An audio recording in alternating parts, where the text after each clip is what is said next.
नमस्कार, city post live में आपका स्वागत है। मैं हूं ऋतुराज। भोजपुरी सिनेमा के पावर स्टार पवन सिंह करीब 1.5 साल बाद बीजेपी में लौटे हैं। दिल्ली में उपेंद्र कुशवाहा से मुलाकात के बाद अब उनकी विधानसभा चुनाव में एंट्री की चर्चा शुरू हो गई है। बीजेपी ने उन्हें फिर से क्यों लिया और इस मुलाकात के पीछे कहानी क्या है, आइए जानेंगे सिटी पोस्ट लाइव के पॉलिटिकल ब्यूरो चीफ मुस्कान प्रत्युष से। तो जी हाँ मुस्कान जी, सवाल ये है कि पवन सिंह बीजेपी में क्यों लौटे और इस वापसी के पीछे कौन है? देखिए Ritu, Bhojpuri superstar power star singer Pawan Singh 30 सितंबर को बीजेपी में फिर से एंट्री ले चुके हैं, ऐसा दिख रहा है। क्योंकि बिहार बीजेपी के प्रभारी विनोद धर्मेंद्र प्रधान ने कराई थी और अमित शाह के बिहार दौरे के बाद धर्मेंद्र प्रधान एक्शन में आ गए हैं और सबसे पहले उन्होंने शाहबाद में स्ट्राइक किया। 30 सितंबर को सुबह पवन सिंह टावरे और भाजपा नेता ऋतुराज सिन्हा के साथ राष्ट्रीय लोक मोर्चा मानी उनके जो सुप्रीमो हैं उपेंद्र कुशवाहा से मिलने दिल्ली उनके आवास पे पहुंचे। पवन सिंह ने कुशवाहा जी से आशीर्वाद लिया और इसके बाद तावरे ने पवन सिंह के बीजेपी में आने वाला ऐलान कर दिया। उन्होंने कहा कि पवन सिंह भाजपा कार्यकर्ता के तौर पर काम करते हुए एनडीए को मजबूत करेंगे। जी, कुशवाहा से मुलाकात के बाद पवन सिंह ने गृह मंत्री अमित शाह से की है बैठक। सवाल ये है कि पवन सिंह को बीजेपी से पहले क्यों निकाला गया और अब उनकी वापसी के पीछे क्या राज है? पवन सिंह को कभी भी बीजेपी से नहीं निकाला गया है रितु। पवन सिंह के बीजेपी में वापस आने से पहले सोमवार 29 सितंबर रात विनोद टावरे और राष्ट्रीय सचिव ऋतुराज सिन्हा ने कुशवाहा जी से मुलाकात की थी। कुशवाहा जी ने पवन सिंह के बारे में जानकारी दी थी और उन्होंने सहमति के बाद उनसे जो सहमति हुई, अगले सुबह पवन सिंह को लेकर नेताजी के घर चले गए।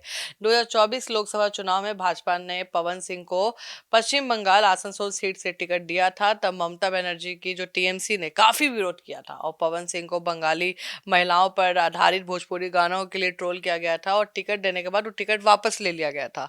तो पवन सिंह का था कि चुनाव लड़ेंगे तो या तो आरा से लड़ेंगे या तो कोई ऐसे सीट से, लेकिन बीजेपी उस सीट पे टिकट देने को तैयार नहीं थी, इसलिए पवन सिंह ने खुद ही बीजेपी छोड़ दिया था। जी, पवन सिंह को बिहार से टिकट का आश्वासन मिला था, लेकिन ऐसा न होने पर उन्होंने बगावत कर दी थी।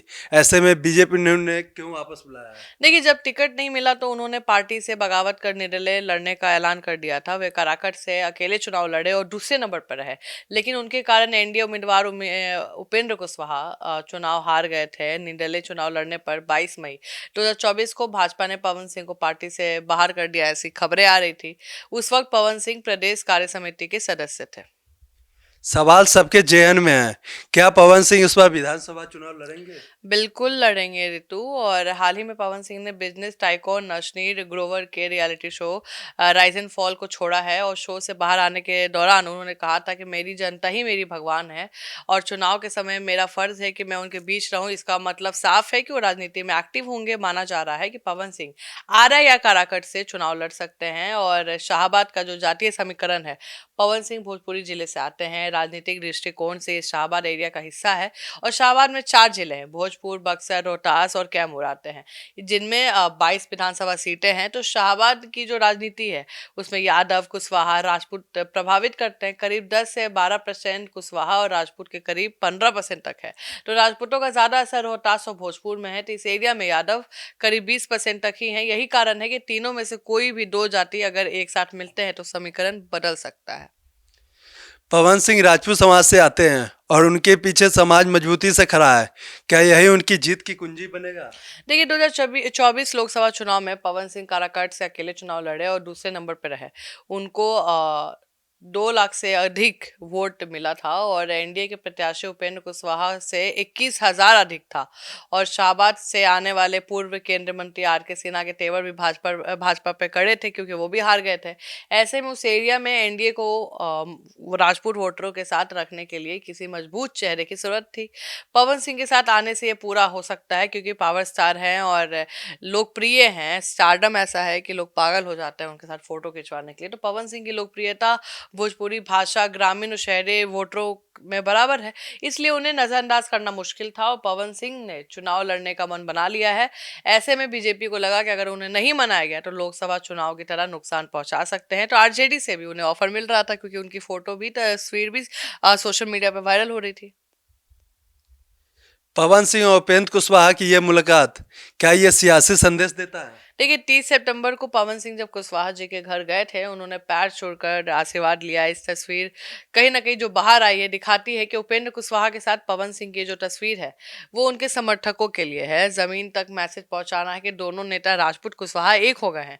उपेंद्र कुशवाहा एनडीए के अहम हिस्सा है। पवन सिंह ने उनके खिलाफ ही बगावत की थी, इससे कुशवाहा नाराज थे। इसका दर्द बार बार उनके बयानों में झलकता था। पवन सिंह अरिया सहानाबाद जो उनका एरिया है, वहां राजपूत और कुशवाहा दोनों अहम फैक्टर है, इसलिए दोनों का मिलना जरूरी था। अगर बीजेपी बिना कुशवाहा को कॉन्फिडेंस में लिए शामिल करती तो उनके समर्थक नाराज हो सकते थे और कुशवाहा समाज में भी गलत मैसेज जाता। कुशवाहा और पवन सिंह अगर साथ आते हैं तो क्या ये नया समीकरण बनेगा? देखिए कुशवाहा और पवन सिंह दोनों का प्रभाव शाहबाद एरिया में ज्यादा है। वहां राजपूत और कुशवाहा वोटर निर्णायक फैक्टर है। दोनों की आपसी लड़ाई का फायदा महागठबंधन को हो सकता था, लेकिन जैसे 2024 लोकसभा में हुआ था। शाहबाद में लोकसभा की 4 सीटें हैं, आरा, काराकाट, औरंगाबाद और बक्सर। 2024 में काराकाट में उपेंद्र कुशवाहा और पवन सिंह आमने सामने थे। इसका असर सभी सीटों पर पड़ा। राजपूतों ने कुशवाहा को वोट नहीं दिया और कुशवाहा ने राजपूतों को वोट नहीं किया, तो लालू यादव ने कुशवाहा उम्मीदवारों को टिकट देकर यादव मुस्लिम कुशवाहा समीकरण बना लिया। इसका फायदा जो महागठबंधन को हुआ, उसको देखते हुए अब एनडीए ने भी सभी सीटों पर जीत दर्ज करने के लिए अपनी रणनीति तैयार की है। अब जब दोनों साथ मिल गए हैं तो दोनों वो अपने वोट बैंक को एक दूसरे के साथ ट्रांसफर कर सकते हैं और विधानसभा चुनाव में फायदा एनडीए को सीधे सीधे पहुंचेगा। जी, तो अब इस मुद्दे पर आपकी क्या राय है, कमेंट सेक्शन में जरूर बताइएगा। तो आगे की खबरों के लिए देखते रहिए हमारे साथ सिटी पोस्ट लाइव। तब तक के लिए धन्यवाद।